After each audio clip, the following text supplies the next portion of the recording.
Hey guys, welcome back in our new video. तो guys हमने start करी थी मेडिसिनल केमिस्ट्री 1 जो कि 4th सेम में सब्जेक्ट है। तो इसकी यूनिट नंबर 1, यूनिट नंबर 2, तो यूनिट नंबर 2 तक हमने कल वाली वीडियो में कंप्लीट कर लिया था। आज फिर से हम इसी को कंटिन्यू करते हुए इसकी करने वाले हैं आज यूनिट नंबर 3। ठीक है, तो यूनिट नंबर 2 जिसने भी नहीं देखी है तो यूनिट नंबर 2 को पहले ख़त्म कर लो, देन यूनिट 3 पर आना, क्योंकि यूनिट 2 और यूनिट 3 एक ही चीज़ है। ओके, तो देखो यूनिट नंबर 2 में जो हमने ड्रग्स वगैरह देखी थी वो सारी देखी थी सिंपैथेटिक नर्वस सिस्टम पर। तो सिंपैथेटिक नर्वस सिस्टम को जो एक्टिविटी को इन्हेंस कर रहे हैं वो सिंपैथोमायोमेटिक एजेंट्स कहलाते थे, जो उसकी एक्टिविटी को ब्लॉक कर रहे हैं उनको सिंपैथोलाइटिक्स कहते थे या फिर एड्रेनर्जिक एंटागोनिस्ट। ठीक है, आज उसी को कंटिन्यू करते हुए यूनिट 3 हम स्टार्ट करेंगे, समझेंगे कि कोलिनर्जिक क्या है, आखिर ये कोलिनर्जिक क्या है और कोलिनर्जिक न्यूरोट्रांसमीटर्स क्या होते हैं।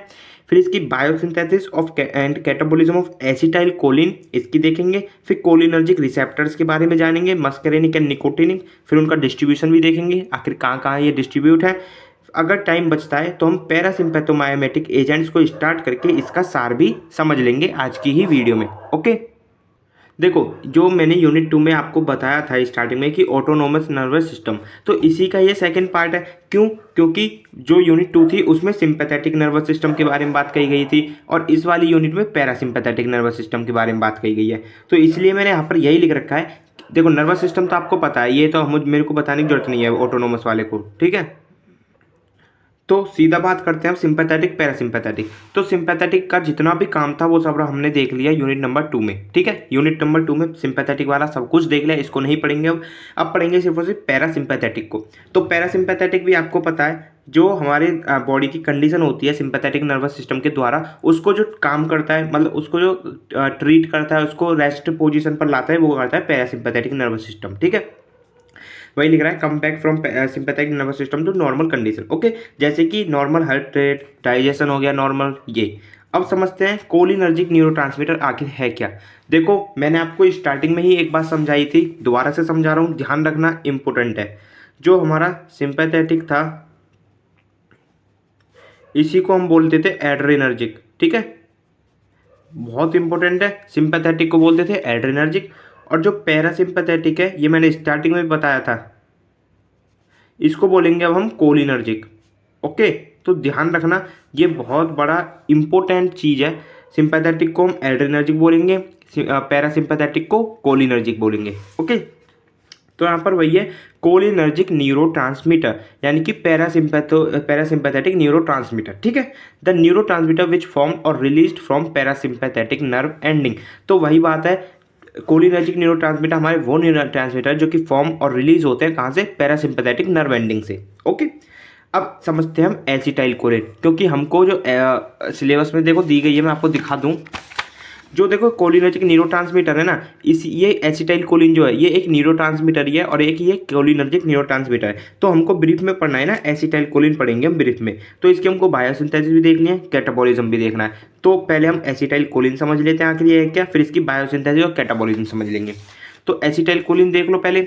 It is the major neurotransmitter at post ganglionic synapses of cholinergic और पैरासिम्पैथेटिक नर्व एंडिंग। देखो जो पैरासिम्पैथेटिक सिस्टम का जो सबसे मेजर न्यूरोट्रांसमीटर है वो एसिटाइल कोलिन ही है। ठीक है, यहाँ पर मैंने वही लिख रखा है कोलिनर्जिक और पैरासिम्पैथेटिक, यानी कि दोनों चीज़ सेम है। और एक कहाँ पे होता है, पोस्ट गैंग्लियोनिक साइनेप्स। ठीक है, पोस्ट गैंग्लियोनिक साइनेप्स आपको पता ही है, जो हमारे दो साइनेप्स होते हैं, नीचे वाले साइनेप्स के ऊपर होता है। ओके, स्ट्रक्चर आपको मेजर है, याद करना ही पड़ेगा। इसके हम अभी बायोसिंथेसिस देखेंगे, वहाँ पर इंपॉर्टेंट है, आगे जाके जितनी भी ड्रग्स वगैरह देखेंगे सब इंपॉर्टेंट है। ठीक है, तो प्लीज़ स्ट्रक्चर को याद कर लो, अभी लिख लो, कुछ नहीं है। CH3 COO CH2 CH2N triple CH3, बस सिंपल है, एक दो बार लिखोगे याद हो जाएगा। अब देखो जो जो इंपॉर्टेंट स्ट्रक्चर हैं मैं उसको साथ के साथ बताता हुआ चल रहा हूँ और साथ के साथ बोलता भी हुआ चल रहा हूँ कि ये इंपॉर्टेंट है, तो प्लीज़ थोड़ी बातों पर भी मेरे गौर करना। Okay, it is a chemical substance this act in the brain and body as a neurotransmitter to maintain it. ये एक केमिकल मतलब केमिकल सब्सटेंस है, जितने भी न्यूरोट्रांसमीटर सब हमारे केमिकल सब्सटेंस है जो कि ब्रेन और बॉडी पर एक्ट करते हैं एज ए न्यूरोट्रांसमीटर, उसको मेंटेन करने के लिए। ठीक है, एसिटाइल कोलिन समझ में आ गया आपकी क्या है। अब समझते हैं बायोसिंथेसिस ऑफ एसिटाइल कोलिन। देखो एसिटाइल कोलिन की बायोसिंथेसिस मोस्ट इंपॉर्टेंट हो जाती है, तो इसको जरूर से कर लेना, 3-4 स्टेप की रिएक्शन है बस। एसिटाइल कोलिन जो है ना वो एक हम केमिकली समझे तो एसिटिक एसिड ईस्टर है कोलिन का। कोलिन का एसिटिक एसिड ईस्टर है। ठीक है, तो सबसे पहले हम लेंगे एक कंपाउंड सेरीन। सेरीन क्या है? सेरीन एक हमारा कंपाउंड है जो कि फॉर्मूला देख लो, OH CH2 CH NH2 COOH। तो यहाँ पर सेरीन हमने लिया, इसका कराते हैं हम डी कार्बोक्सिलेशन। किसकी प्रेजेंस में? सेरीन डी कार्बोक्सिलेज की प्रेजेंस में। तो यहाँ पर क्या हो गया, CO2 ग्रुप जो है ये हट जाएगा। अब CO2 पूरा हट जाएगा, ये CO2 पूरा चला गया देखो, तो एक H बचा, एक H यहाँ पर आ जाएगा, तो ये वही बन गया OH CH2 एक H जो आया, और ये NH2 आगे आ गया। ठीक है, अब ये पूरा बन गया इथेनॉल एमाइन। ठीक है, क्या बन गया? Ethanol amine. इथेनॉल देखो CH2 OH इथेनॉल और NH2 एमाइन। ठीक है, इथेनॉल एमाइन। अब इसका करा देंगे हम simple methyl transferase. Methyl transferase कराएंगे तो क्या होगा, पूरा जो एमाइन ग्रुप के साथ ना मिथाइल ट्रांसफर हो जाएगा। तो यहाँ पर वही बात गई है, OH CH2 NH2, यानी कि वहाँ से 2 H हट गए और 3 CH3 जुड़ गए। अब आप बोलोगे कि सर N की तो वैलेंसी 3 होती है, यहाँ पर तो 4 आ गए। देखो 3 होती हैं, मेरे को पता है। अब यहाँ पर हमने 4 बॉन्ड बना दिए, 1 2 3 4, जब भी तो इसके ऊपर चार्ज आया है प्लस का। ठीक है, तो ध्यान से कोई भी गलत कमेंट मत करना, ये ठीक है। तीन वैलेंसी होती है, मेरे को पता है, इसलिए यहाँ पर 4 बॉन्ड है, तो इसीलिए यहाँ पर ये प्लस चार्ज मैंने दिखा रखा है। ओके, अब इसकी हम रिएक्शन कराते हैं फर्द। ये बना हमारा कोलिन, देखो ये है हमारा कोलिन, ये जो चीज़ बनी है ना, ये हमारी कोलिन है। अब इसकी हम रिएक्शन कराते हैं एसिटाइल को एंजाइम A। हाँ, वही एसिटाइल को एंजाइम है जो आपने TCA साइकिल में पढ़ा था। ठीक है, एसिटाइल को एंजाइम A का फॉर्मूला क्या है? CH3COCOA। तो ये हमारा एसिटाइल कोलिन A है, और इसकी किसकी प्रेजेंस में होगा? ये होगा एसिटाइल कोलिन ट्रांसफेरेज की प्रेजेंस में। तो यहाँ पर हमारा कंपाउंड बन जाएगा एसिटाइल कोलिन। ठीक है, यहाँ से कुछ नहीं है, हमें बस ये CO लेना है, बस ये इतना लेना है, और ये पूरा H के साथ निकल जाएगा, ये पूरा आके ऐसे जुड़ जाएगा। ठीक है, एसिटाइल कोलिन हमारा बन गया। यहाँ पर सारी बात वही लिखी गई है कि हमारा बनता कहाँ है, सारा कुछ वही लिखा गया, रिएक्शन कैसे हो रही है। स्टोरेज वही वेसिकल्स में होता है हमारा। ठीक है, तो ये सब आप पढ़ लेना, नोट्स मैंने व्हाट्सएप पर दे रखे हैं। अब देख लो इसका रिलीज कहाँ से होता है। Acetyl choline release from the granules under the influence of nerve action potential and opening of calcium ion channel voltage gated channel. देखो इसका दो तरह से रिलीज होता है हमारा, एक तो नर्व एक्शन पोटेंशियल की वजह से, और एक दूसरा कैल्शियम आयन चैनल जब ओपन होते हैं जब। ठीक है, मान लीजिए कोई भी स्टिमुलेट, मतलब कुछ भी स्टिमुलेशन हुआ, एक्टिवेशन होती है हमारी नर्व मेम्ब्रेन का, calcium ion enter through voltage gated channel. जब वोल्टेज गेटेड चैनल ओपन हो जाते हैं तो कैल्शियम आयन अंदर आते हैं, ये एक्टिवेट करते हैं प्रोटीन काइनेज को, जो कि फॉस्फोराइलेट कर देती है साइनेप्स को, मतलब फॉस्फेट ग्रुप ऐड कर देती है। ठीक है, vesicles fuse with pre synaptic membrane, जिस वेसिकल्स में वो स्टोर था, अभी हमने करा था स्टोर उसको, तो वो फ्यूज हो जाती है, यानी कि थोड़ी सी फट जाती है, रप्चर हो जाती है। Vesicle discharge their content. अब देखो जब वेसिकल से डिसरप्ट हो गए, रप्चर हो गए, तो उसके अंदर जितना मटेरियल था वो डिस्चार्ज होने लग जाता है। तो उसके अंदर क्या था? Acetyl choline. ACH जो ये है ना, ACH को ही हम एसिटाइल कोलिन कह रहे हैं। ठीक है, तो ये निकलने लग जाएगा। एसिटाइल कोलिन अपने रिसेप्टर से बाइंड होता है अपने, और एक्शन प्रोड्यूस करता है। और ये NM क्या है? ये रिसेप्टर है निकोटिनिक और मस्करेनिक, जो हम आगे अभी बात करने वाले हैं। ठीक है, कैटाबॉलिज्म देख लो। कैटाबॉलिज्म यानी कि ब्रेक डाउन, उसका कट डाउन कब हो रहा है एसिटाइल कोलिन का। अब देखो जब एसिटाइल कोलिन हमारे रिलीज हो गया बॉडी में, हम रिसेप्टर से बाइंड भी हो गया, उसने अपना एक्शन पूरा भी कर दिया, तो अब बात आती है उसके डीएक्टिवेशन की, यानी कि अब बॉडी से एलिमिनेट करने की। ठीक है, तो after the release and action of acetyl choline, the function and effect of acetyl choline can be terminated with the help of enzyme hydrolysis. देखो जब मैंने ये आपको कैटाकोलामाइन वाले में बताया था कि जब हम ड्रग का काम पूरा हो जाता है तो उसका कराना होता है हमको मेटाबॉलिज्म, ताकि उसका स्ट्रक्चर चेंज हो जाए, ताकि वो ईजिली एलिमिनेट हो पाए। तो यहाँ पर वही हम उसको टर्मिनेट करेंगे, यानी कि ख़त्म करेंगे। तो एसिटाइल कोलिन को ख़त्म कौन करेगा? कोलिन ईस्टरेज। अब ये कोलिन ईस्टरेज जो चीज़ है ना, ये आपके आगे बहुत काम आने वाली है, ध्यान से रखना है। इस कोलिन ईस्टरेज ये एक हमारा एंजाइम है जो कि एसिटाइल कोलिन को ब्रेक कर देता है कोलिन में और एसिटिक एसिड में। ठीक है, जब एसिटाइल कोलिन का ब्रेक डाउन हो जाएगा कोलिन और एसिटिक एसिड में, तो एसिटाइल कोलिन नहीं बचेगा और ना ही फिर उसका आगे वर्क होगा। ठीक है, और जो रिलीज एसिटाइल कोलिन का रिलीज होता है वो किसके द्वारा इनहिबिट करा जाता है? वो करता है बोटुलिनियम टॉक्सिन। ये एक हमारी एक केमिकल है जिससे इनहिबिट कर सकते हैं हम एसिटाइल कोलिन का रिलीज। ठीक है, यहाँ पर वही रात गई है। Choline esterase enzyme also known as acetyl choline esterase hydrolysis acetyl choline in the inactive metabolite choline and acetic acid. ठीक है, ध्यान रखना एसिटाइल ये कोलिन ईस्टरेज बहुत ही इंपॉर्टेंट एंजाइम है, आगे पूरी ड्रग इसके ऊपर है। ठीक है, देखो अभी हमने यहाँ तक समझे biosynthesis and catabolism of acetylcholine, ये हमने खत्म करा। अब समझेंगे कोलिनर्जिक रिसेप्टर्स क्या थे। मस्करेनिक एंड निकोटिनिक हैं दो, इनको ही समझेंगे और उनका डिस्ट्रीब्यूशन कहाँ कहाँ पर वो देखेंगे। जैसे हमने ये सिंपैथेटिक वाले में समझा था कि अल्फा रिसेप्टर और बीटा रिसेप्टर थे ना, अल्फा के अल्फा 1 अल्फा 2 अल्फा 3 थे, बीटा के बीटा 1 बीटा 2, ऐसे ही मस्करेनिक और निकोटिनिक, ठीक है, इसको भी हम समझेंगे। तो प्लीज़ कंफ्यूज मत होना, एड्रेनर्जिक वाले को हम सिंपैथेटिक बोलते हैं और उसके दो रिसेप्टर होते हैं अल्फा बीटा। कोलिनर्जिक वाले को हम पैरासिम्पैथेटिक बोल रहे हैं एंड इसमें दो रिसेप्टर होते हैं मस्करेनिक एंड निकोटिनिक, ठीक है। रिसेप्टर बहुत बड़ी चीज़ है, इस पर कंफ्यूज मत होना।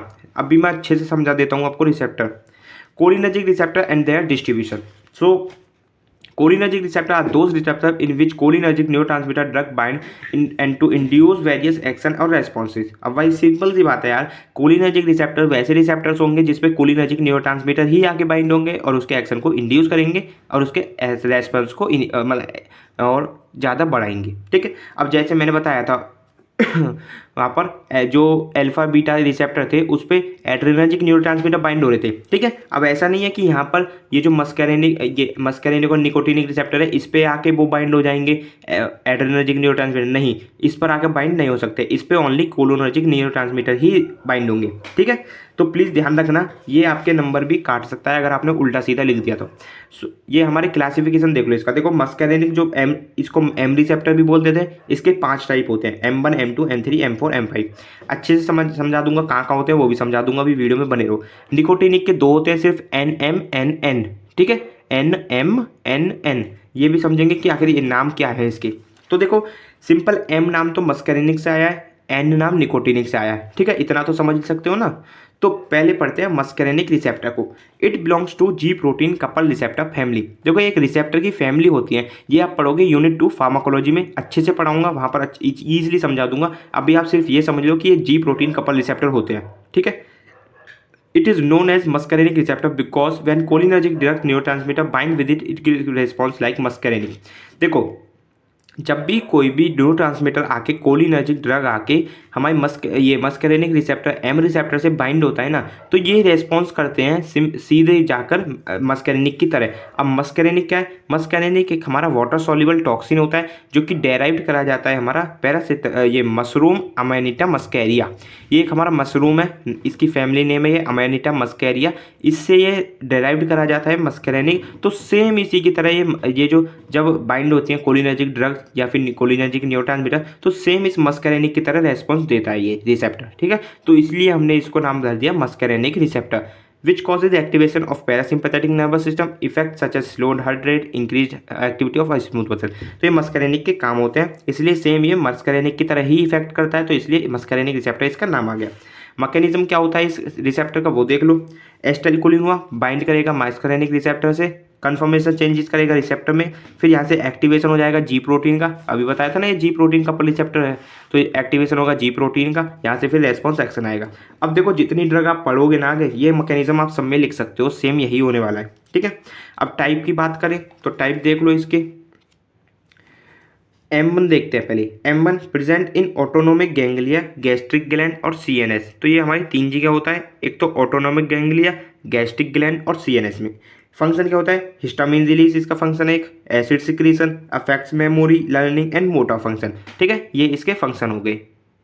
अब समझते हैं M2 का होता है प्रेजेंट हमारे हार्ट में, ठीक है, कंफ्यूज मत होना, ध्यान से देखना। M2 हार्ट में प्रेजेंट होता है, फंक्शन क्या है, decrease velocity of heart conduction, जो हार्ट कंडक्शन होता है उसकी वेलोसिटी को डिक्रीज कर देता है। अब समझते हैं M3 हमारा प्रेजेंट होता है इन स्मूथ मसल्स में, कहाँ पे, विलर वेसल्स की स्मूथ मसल्स में जो लंग्स में होती है। Function cause contraction of smooth muscles, यानी कि ब्रोंको कॉन्स्ट्रिक्शन, यानी कि जो ब्रोंक्यूल्स वगैरह होते हैं उसमें कॉन्स्ट्रिक्शन कराता है, यानी कि स्मूथ मसल का डायरेक्ट कॉन्ट्रैक्शन कराता है। रिलीज NO नो नहीं है, NO है, NO यानी कि nitrous oxide to produce vasodilation. Nitrous oxide हमारा रेस्पॉन्सिबल होता है वैसोडाइलेशन के लिए, वैसोडाइलेशन यानी कि वेसल्स का डायलेशन। अब समझते हैं M4 क्या है, present in the CNS heart, ये हमारा दोनों में होता है, CNS में भी, सेंट्रल नर्वस सिस्टम में भी और हार्ट में भी। ये activation of M4 receptor inhibit acetylcholine release. जब हमारा एक्टिवेट होगा M4 रिसेप्टर तो ये एसिटाइलकोलिन के रिलीज को कम करेगा। M5 present in the CNS और ये रेगुलेट करता है हमारी डोपामिन रिलीज को। एग्जाम्पल एसिटाइलकोलिन, मेथकोलिन, बेथेनकोल, ये हमारे M5 रिसेप्टर के एग्जाम्पल हैं कुछ, ठीक है।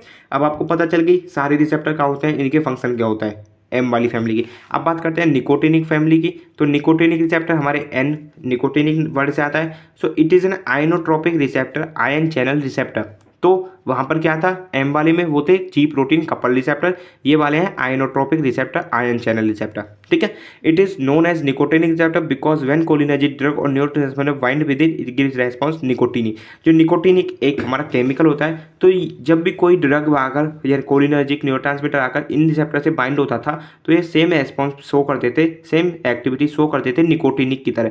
तो इसलिए इस रिसेप्टर को हम बोलते हैं निकोटिनिक रिसेप्टर। ठीक है। अब निकोटिनिक क्या है वो तो आपको पता ही है, चलो एक बार फिर से देख लो।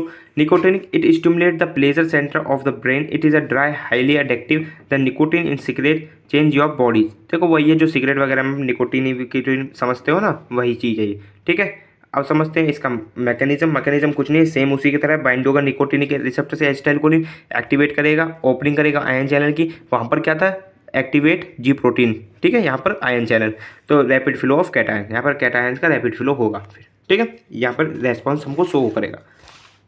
अब इसके टाइप्स देख लो, दो टाइप्स बताए थे ना मैंने, NM और NN। तो NM क्या है, muscle type nicotinic receptor, muscle से M आया है तो इसलिए NM। प्रेजेंट कहाँ होता है, स्केलेटन न्यूरोमस्कुलर जंक्शन जो होता है उसमें प्रेजेंट होता है। फंक्शन इसका स्केलेटन मसल की कॉन्ट्रैक्शन कराना, इंक्रीज कैटायन परमिलिटी, जो कैटायन परमिलिटी यानी कैटायन कौन होते हैं, सोडियम पोटेशियम, इनकी परमिलिटी को इंक्रीज करता है। Example acetylcholine nicotine phenyl trimethyl. ठीक है। अब समझते हैं NN का मतलब है न्यूरोनल टाइप निकोटिनिक रिसेप्टर। तो प्रेजेंट होता है हमारे एड्रेनल मेड्यूला में सेल्स में, स्पाइनल कॉर्ड में, गैंग्लियोनिक सेल्स में, ब्रेन सेंटर सर्टेन एज है, ब्रेन की भी सर्टेन एज है। फंक्शन होता है इसका डीपोलराइजेशन कराना, सिक्रीशन ऑफ कैटाकोलामाइन्स। तो इसका फंक्शन क्या है, सिक्रीशन ऑफ कैटाकोलामाइन्स मेन इंपॉर्टेंट है। एग्जाम्पल एसिटाइलकोलिन निकोटीन और पिप्राजिन। तो हमने अभी देखो ये रिसेप्टर मैंने आपको समझा दिए सारे। ठीक है। कहाँ कहाँ होते हैं, कौन से का क्या फंक्शन होता है, ये आपने यहाँ तक पूरा समझ लिया। अब बात करते हैं यहाँ पर हम पैरासिम्पैथोमाइमेटिक एजेंट्स की, और इसका सार देख लेते हैं अभी। ठीक है। क्लासिफिकेशन और ये ड्रग्स वगैरह कल देखेंगे, आज हम देख लेते हैं अभी पैरासिम्पैथोमाइमेटिक एजेंट्स, सार ऑफ पैरासिम्पैथोमाइमेटिक एजेंट। देखो अब समझते हैं पैरासिम्पैथोमाइमेटिक एजेंट्स। तो वहाँ पर हमने यूनिट 2 में समझे थे जैसे सिम्पैथोमाइमेटिक एजेंट। तो सिम्पैथोमाइमेटिक एजेंट्स कौन से थे, जो सिंपैथेटिक नर्वस सिस्टम की कॉपी कर रहे थे। तो यहाँ पर सेम वही होगा, also known as cholinergic agonist और कोलिनर्जिक ड्रग। तो देखो कोलिनर्जिक एगोनिस्ट हम इनको बोल सकते हैं, कोलिनर्जिक ड्रग भी बोल सकते हैं। कोलिनर्जिक एगोनिस्ट मतलब कोलिनर्जिक तो हो गया हमारा पैरासिम्पैथेटिक, और एगोनिस्ट यानी कि जो एक्टिविटी को इंक्रीज करे। ठीक है। मायोमेटिक का मीनिंग क्या होता है, यानी कि कॉपी करना, मिमिक करना। ठीक है। तो parasympathomimetic agents are those chemical agent drug which copy the action of parasympathetic nervous system. ठीक है। यानी कि पैरासिम्पैथोमाइमेटिक एजेंट्स ऐसे हमारे केमिकल हैं, कैसे हमारे एजेंट हैं, ऐसे हमारी ड्रग हैं जो कॉपी करती हैं पैरासिम्पैथेटिक नर्वस सिस्टम के एक्शन को। ठीक है। दीज एजेंट और drug bind with cholinergic receptor जो कि हमारे NM है, and give their action, they act as a cholinergic neurotransmitter. ठीक है। सिंपल सी बात है। यहाँ पर हमारा ये कोलिनर्जिक रिसेप्टर पे जो कि NMN रिसेप्टर होते हैं, वहाँ पर ये ड्रग्स आगे बाइंड होती हैं और कोलिनर्जिक न्यूरोट्रांसमीटर की तरह एक्शन शो करती है। अब हम समझेंगे सार ऑफ पैरासिम्पैथोमाइमेटिक एजेंट। तो सिम्पैथोमाइमेटिक एजेंट्स का हम सार समझने के लिए अपनी बेसिक ड्रग लेते हैं एसिटाइलकोलिन, यानी कि बेसिक एक न्यूरोट्रांसमीटर लेते हैं हम, जो मोस्ट इंपॉर्टेंट न्यूरोट्रांसमीटर होता है हमारा इसका पैरासिम्पैथेटिक नर्वस सिस्टम का, वो होता है एसिटाइलकोलिन, ACH, यानी ये शॉर्ट फॉर्म होती है एसिटाइलकोलिन की, इसको इसलिए मैंने ACH लिख रखा है। ठीक है। इसका फॉर्मूला अभी पीछे मैंने बताया था, CH3COO CH2 CH2N CH3 CH3। ठीक है। अब यहाँ पर ये जो CH3CO है ये हमारा एसिटाइल ग्रुप है, ये हमारा पूरा ये क्वाटर्नरी अमोनियम कंपाउंड है। क्वाटर्नरी अमोनियम कंपाउंड मतलब यहाँ पर N के साथ जब 4 बॉन्ड हो जाता है उसको हम बोलते हैं क्वाटर्नरी अमोनियम कंपाउंड। ठीक है। ये पूरी हमारी इथाइलिन ब्रिज है, और N के पास वाला कार्बन हमारा अल्फा कार्बन, उसके पास वाला कार्बन बीटा कार्बन। ठीक है। नेमिंग आपको करनी पड़ेगी, इंपॉर्टेंट है। ओके। अब समझते हैं कि कौन सी पोजीशन पर क्या मॉडिफिकेशन होती है, वही तो सार है। ठीक है। तो उसी को हम समझते हैं अब। Structural modification is possible on, पहला मॉडिफिकेशन होगा हमारा एसिटाइल ग्रुप पर, दूसरा इथाइलिन चेन पर जिसमें अल्फा बीटा दोनों आएंगे, थर्ड होगा क्वाटर्नरी अमोनियम कंपाउंड पर। तो एक एक करके सबकी बात करते हैं। फर्स्ट बात करते हैं सब्सटीट्यूशन ऑन एसिटाइल ग्रुप। तो एसिटाइल ग्रुप पर जब हम सब्सटीट्यूट करेंगे तो क्या होगा, replacement of acetate group carbamate group increase activity and also more stable, more active and stable then acetylcholine. तो देखो जो एसीटेट ग्रुप है हमारा, जो एसिटाइल ग्रुप था सामने वाला CH3COO जो था, उसको अगर हम रिप्लेस करते हैं कार्बामेट ग्रुप से तो वो जो ड्रग की एक्टिविटी होगी वो भी बढ़ जाएगी, ड्रग ज़्यादा स्टेबल बनेगी, ड्रग ज़्यादा एक्टिव बनेगी हमारी एसिटाइलकोलिन से। ठीक है, तो यहाँ पर ये कार्बामेट ग्रुप लगाया है हमने। अब जब पूरा सेम है, देखो पीछे तक पूरा सेम है ना, तो ये हमारा सिर्फ और सिर्फ ये हमने जोड़ा है आगे कार्बामेट ग्रुप, तो इस ड्रग की एक्टिविटी इंक्रीज हो गई है। ठीक है, ये पूरी हमारी ड्रग कौन सी है, ये है हमारी कार्बाकोल ड्रग। आगे जाके देखने वाले सिलेबस में है ये कार्बाकोल, इसकी सिंथेसिस भी आपको पढ़नी है। सेकेंड पॉइंट है replacement of ester group by ether and ketone group give chemically stable and potent compound and have same some cholinergic activity. देखो जब भी हम रिप्लेसमेंट करते हैं ईस्टर ग्रुप या ईस्टर ग्रुप का ईथर से या कीटोन ग्रुप से, ईस्टर ग्रुप कौन से है, वो COO वाले ईस्टर ग्रुप से, उसका हम रिप्लेसमेंट करते हैं ईथर से या कीटोन ग्रुप से, तो केमिकली हमको स्टेबल ज़्यादा पोटेंट कंपाउंड प्राप्त होता है और सम कोलिनर्जिक एक्टिविटी भी उसके अंदर होती है, जैसे कि beta methyl choline ethyl ether, ये भाई एक ड्रग है। ओके, तो आपको समझ में आ गया। अब समझते हैं second substitution on ethylene chain. Ethylene chain में कौन से आ रहे हैं हमारे, अल्फा बीटा कार्बन आ रहे हैं, तो increase in the chain length decrease the activity. देखो फर्स्ट पॉइंट ये हमारा, फर्स्ट पॉइंट ये हो गया, सेकंड पॉइंट ये हो गया। तो फर्स्ट पॉइंट हमारा increase in the chain length decrease the activity, अगर चेन की लेंथ को हम इंक्रीज करेंगे तो एक्टिविटी डिक्रीज होगी। सेकंड पॉइंट है on branching there are also change in their activity, अगर हम उसकी ब्रांचिंग भी बढ़ाएंगे तो फिर भी वहाँ पर चेंज होगा एक्टिविटी में। ठीक है, अब समझते हैं कि ब्रांचिंग ऑन अल्फा कार्बन, अगर हम अल्फा कार्बन पर ब्रांचिंग करेंगे तो क्या होगा, तो अगर हमने अल्फा कार्बन पर ब्रांचिंग करी तो वहाँ पर एक्टिविटी इंक्रीज होगी किसके लिए, निकोटिनिक रिसेप्टर के लिए, बट डिक्रीज होगी एक्टिविटी मस्करेनिक रिसेप्टर के लिए। अब उल्टा काम यही हो जाएगा, अगर हम ब्रांचिंग करेंगे बीटा कार्बन पर तो एक्टिविटी इंक्रीज होगी मस्करेनिक रिसेप्टर के लिए, डिक्रीज एक्टिविटी होगी हमारी निकोटिनिक रिसेप्टर के लिए। ठीक है, कन्फ्यूज मत होना, एक बार और देख लो ध्यान से। थर्ड एंड लास्ट समझते हैं हम सब्स्टिट्यूशन ऑन क्वाटेनरी अमोनियम कंपाउंड। तो यहाँ पर क्वाटेनरी अमोनियम कंपाउंड में देखते हैं क्या सब्स्टिट्यूशन कर सकते हैं हम, replacement of ammonium group by other group, जैसे कि बायोस्टर ग्रुप कौन कौन से, sulphonium, phosphonium etcetera, cause loss of activity. देखो ये जो ड्रग्स है हमारी सिंपैथेटिक नर्वस सिस्टम वाली और पैरासिम्पैथेटिक नर्वस सिस्टम वाली, इसमें जो अमीन ग्रुप है ना, इसका बहुत बड़ा रोल होता है। अगर हम इसी को हटा देंगे तो एक्टिविटी पूरी कम हो जाएगी। ठीक है, कोई सी भी ड्रग से ही हम अमीन ग्रुप आपको सब में दिखेगा, तो अगर इसका हम रिप्लेसमेंट करते हैं अमोनियम ग्रुप का सल्फोनियम आयन से या फॉस्फोनियम आयन से, तो हमारी लॉस ऑफ एक्टिविटी, पूरी ड्रग बेकार हो जाएगी। Replacement of more than one methyl group of quaternary ammonium group leads to complete loss of cholinergic activity. अगर हम रिप्लेसमेंट करते हैं किसी भी एक मिथाइल ग्रुप का, जो अभी 3 मिथाइल ग्रुप देखे थे ना अपने लास्ट में जुड़ रहे थे, तो पूरी जो क्वाटेनरी अमोनियम ग्रुप होगा वो पूरा कंप्लीट लॉस हो जाएगा कोलिनर्जिक एक्टिविटी से। ठीक है, तो गाइज अभी तक हमने देख लिया यहाँ पर पैरासिम्पैथेटिक नर्वस सिस्टम समझा, इसके हमने सार भी देख लिया। कल वाली वीडियो में ये ड्रग्स हम पढ़ेंगे। ठीक है, तो यहाँ तक हमने कंप्लीट कर लिया है आज। अब प्लीज़ इसको अच्छे से करते रहना, जितना जितना मैं करा रहा हूँ मेरे साथ चलते रहो, सिलेबस बहुत जल्दी इंपॉर्टेंट हो जाएगा, ख़त्म हो जाएगा, फिर इंपॉर्टेंट क्वेश्चन भी हम चालू कर देंगे, तो वो करना फिर। ठीक है, तो आई होप आपको वीडियो लेक्चर अच्छा लगा होगा, समझ में आया होगा, नॉलेजेबल लगा होगा, तो प्लीज़ अपने फ्रेंड्स के साथ भी शेयर कर देना थोड़ा सा, एंड चैनल के साथ लगातार बने रहे, कंटिन्यू रहें। ओके, तो मिलते हैं नई वीडियो में नए दिन, तब तक के लिए बाय बाय, टेक केयर।